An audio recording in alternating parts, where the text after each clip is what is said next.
So, quick honesty before we start. I have to ask if you know the true nature of the two voices about to, well, explain AI to you. Right. The fact that we are ourselves AI. Yes, exactly. But, a real person actually did the research and wrote every single word. Yeah. He really does not have the radio voice for it. Right. So machine voices, human mind. Carry on.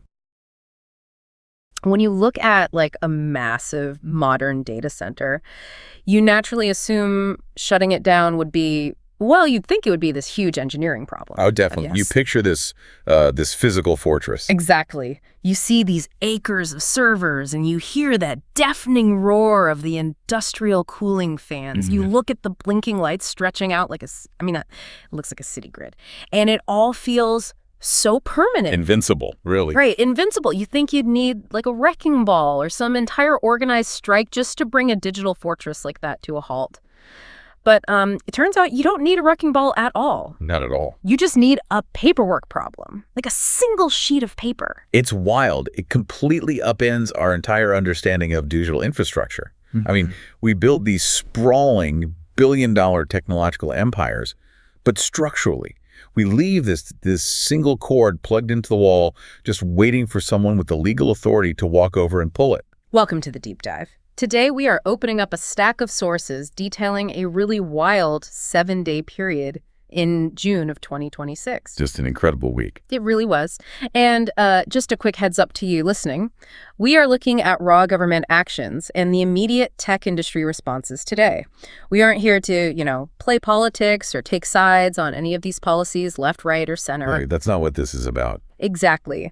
Our mission is purely to unpack the facts exactly as they're reported in the sources and really figure out how the whole concept of control over information just permanently changed. Because that change, it really centers on this unprecedented collision. I mean, in the span of just one single week, a massive government order proved that giant AI models actually have a global off switch. Yeah.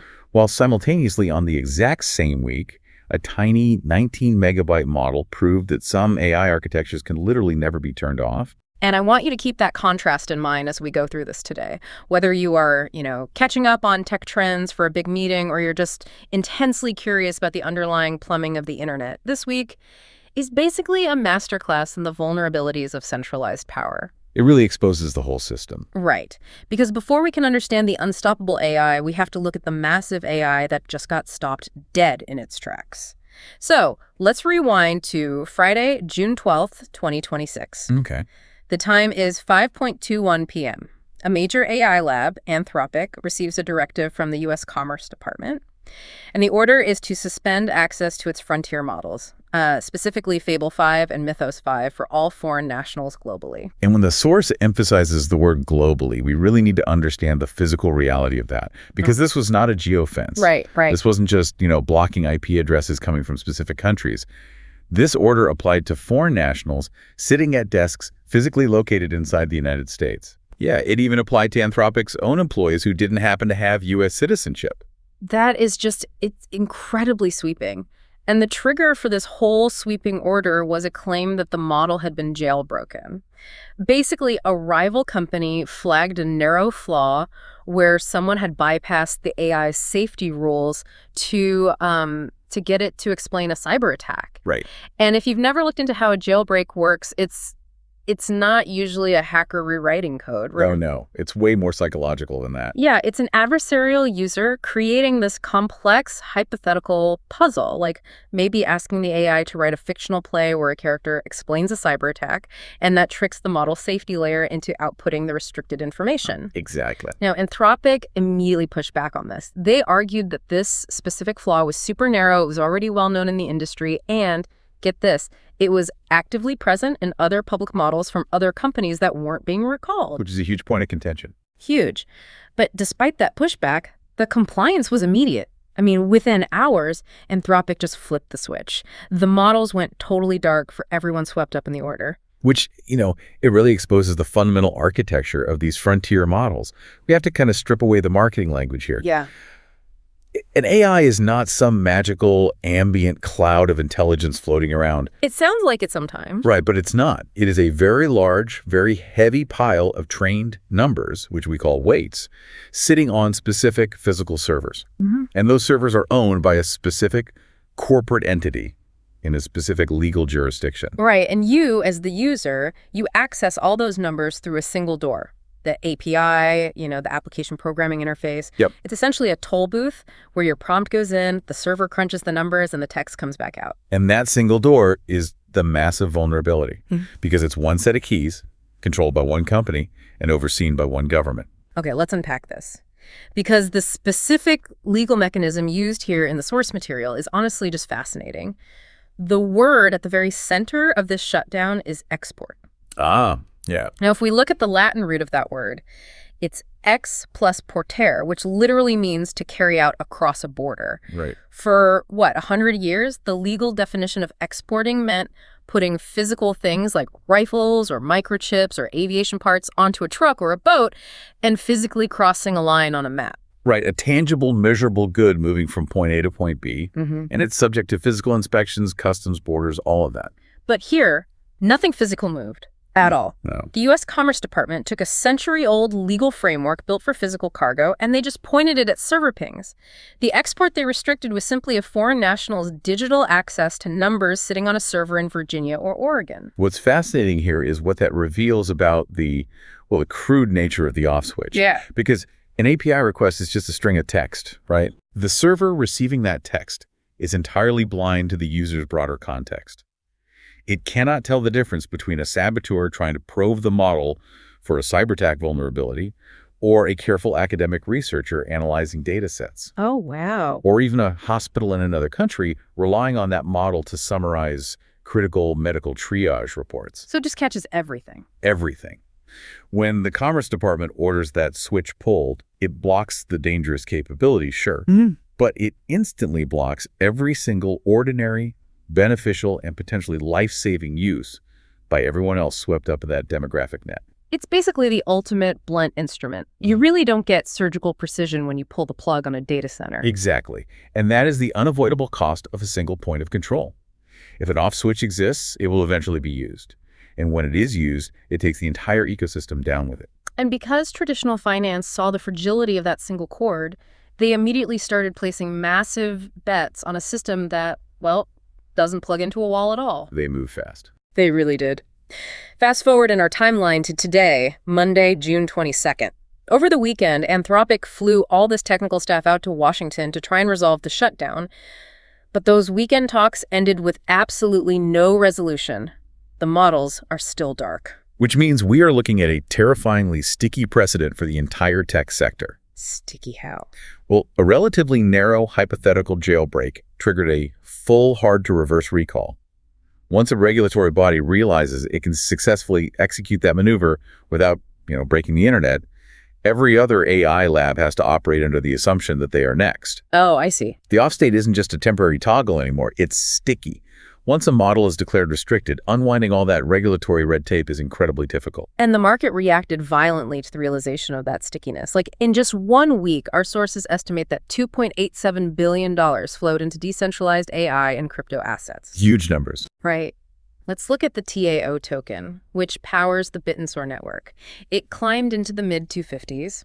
And if you think this is just a bunch of retail day traders chasing some meme on Reddit, just look at the filings. Yeah, the institutional moves. Exactly. Grayscale increased its holding in Bitensor. Both Grayscale and Bitwise filed for spot funds. And for those catching up, a spot fund is a regulated wrapper that lets traditional investors like, pension funds or endowments buy into an asset without dealing with messy crypto wallets. And they are expecting regulatory decisions on these funds around August of 2026. And establishing a spot fund requires serious legal groundwork. You need SEC filings, compliance officers, institutional backing. That kind of paperwork, it really signals a long horizon thesis by institutional capital. Right. They are betting that the demand for censorship-resistant intelligence is permanent. So what does this all mean? We are looking at billions of dollars moving major Wall Street institutions filing paperwork. Has the financial world officially decided that decentralized, uncontrollable AI is just the inevitable winner of this arms race? Well, we have to temper that narrative slightly. because context is everything in financial markets. Fair enough. The source wisely points out that a price moving is a vote on the destination, not proof the vehicle has arrived. I like that. Yeah, the market is projecting what it believes the future architecture of AI will need to be.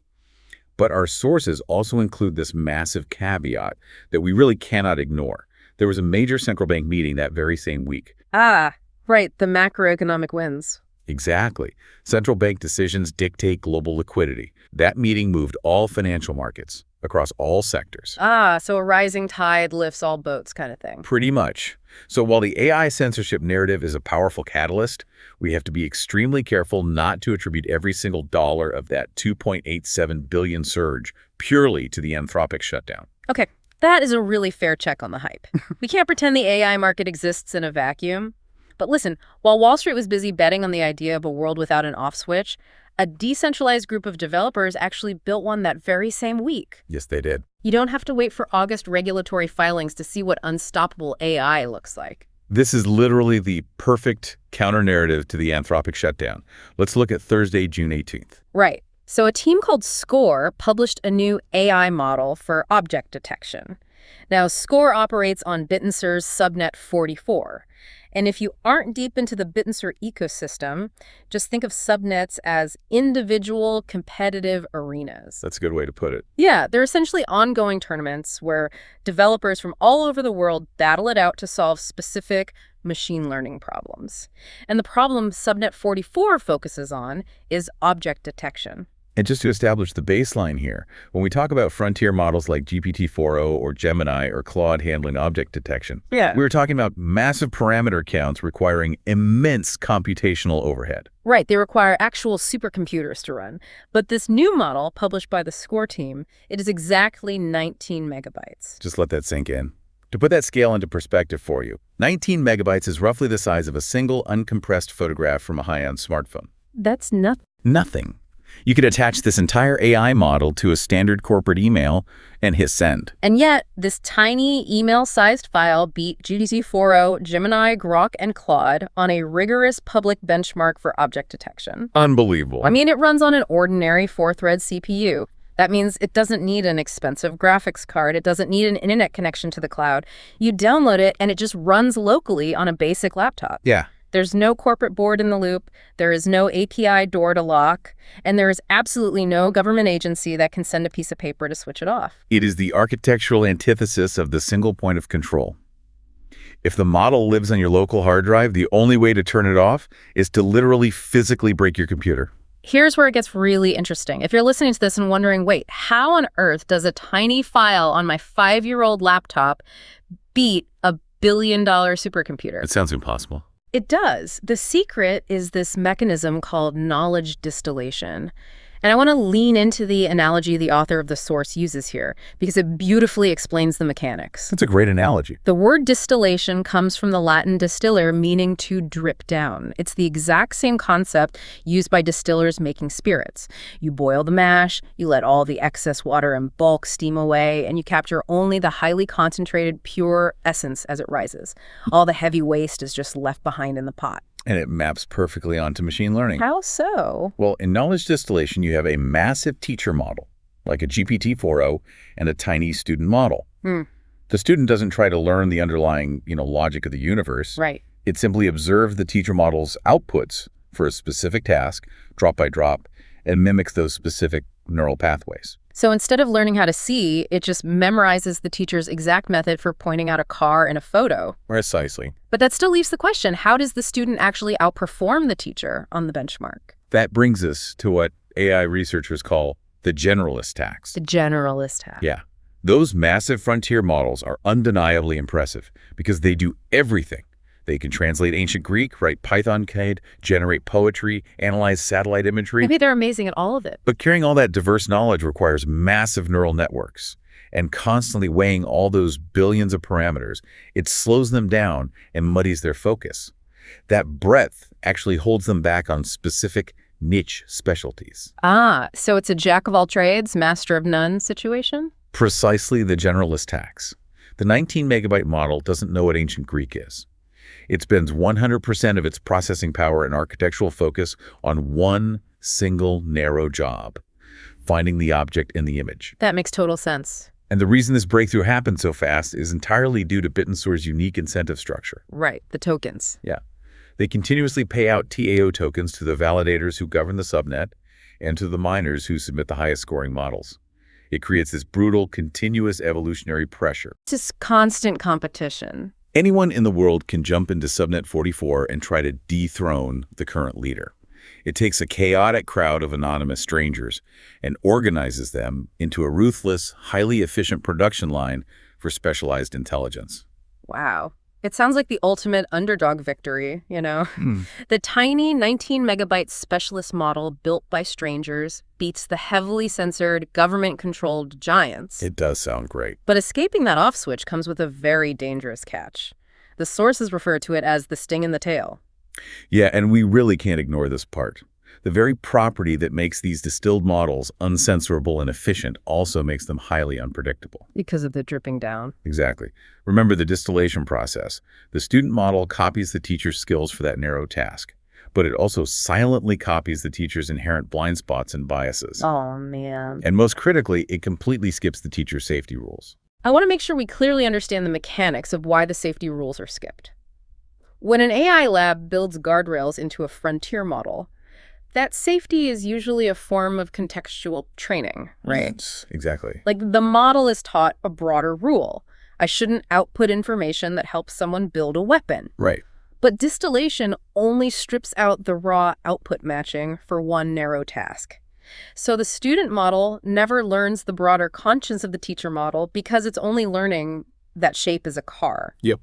The safety rules are basically part of the contextual bulk that gets left behind in the boiling pot. That's the perfect way to visualize it. You strip away the guardrails just to get the file size down to 19 megabytes. Right. And because this process is so effective at stripping away safety layers, the sources note that lawmakers are already panicking. I bet. They are currently drafting bills aimed at criminalizing what they call unauthorized model extraction. The very mechanism that removes the central off switch also completely removes the brakes. And as much as the market is hyping up decentralization, we really have to be honest about the structural gap that currently exists. What do you mean?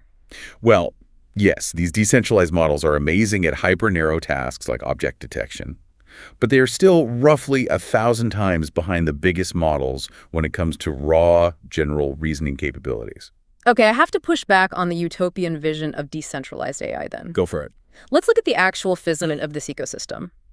If the only proven way to get true, frontier-level general capability is by concentrating billions of dollars in funding, hoarding the absolute best chips, and building huge clusters of machines in one massive data center to build the teacher model, Yes. doesn't that massive physical concentration automatically create a brand new choke point? Like if the Commerce Department can shut down the $10 billion teacher model with a single letter, the decentralized student models have nothing left to learn from. Right. Aren't we just building a new, highly vulnerable fortress? If we connect this to the bigger picture, your pushback identifies the absolute deepest unresolved paradox of this entire week. The paradox being? Capability and censorship resistance are actively pulling against each other. To get an incredibly smart teacher model, you need massive physical concentration of resources. But that physical concentration makes you instantly vulnerable to government control and off switches. The two goals are fundamentally at odds. They are. And this raises an urgent question for the future of the internet.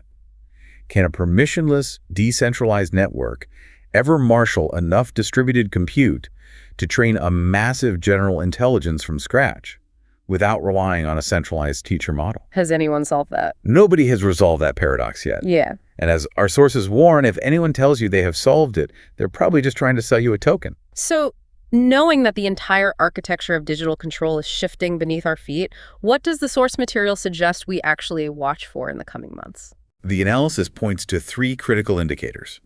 First, we have to watch the legal and political fallout of the Anthropic shutdown. Okay. Will the U.S. Commerce export order be challenged in federal court? Will the definition of export be narrowed back down to physical goods? Or will this precedent be formally extended to every other AI lab in the country? We need to see if a narrow jailbreak triggers a global recall Basically becomes the new permanent cost of doing business. Exactly. We're watching to see how sticky that off switch really is. What's the second indicator? Second, we need to see if an independent party successfully reproduces the 19 megabyte model's results using its open source code. Because right now it's just their claim. Right. A press release on a subnet is still just a press release.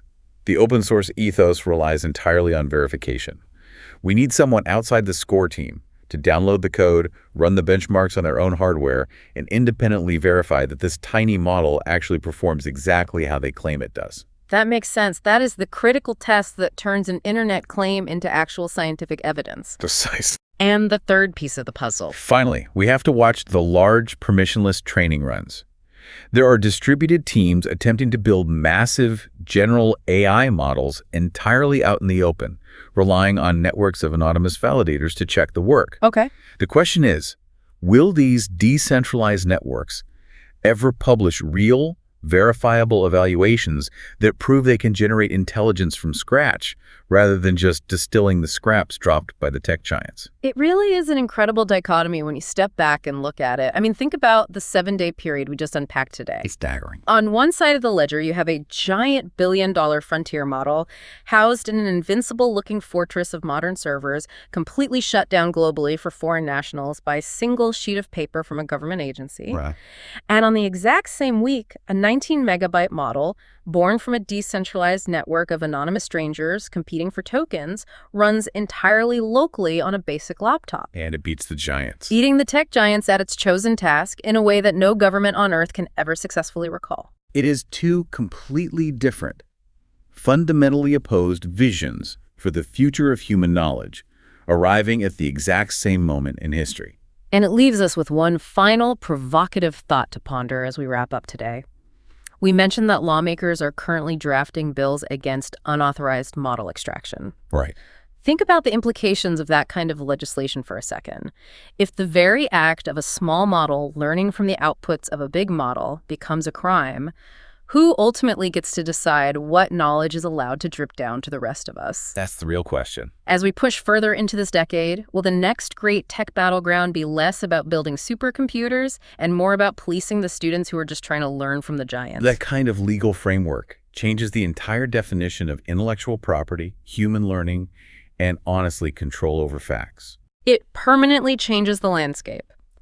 Thank you to everyone for joining us on this deep dive into the sources. Keep questioning the information ecosystem around you, because as we learned today, sometimes the massive, invincible fortress of blinking lights and roaring servers isn't nearly as permanent as it seems. Not at all. Sometimes all it takes to bring the whole thing down is a single signature on a piece of paper.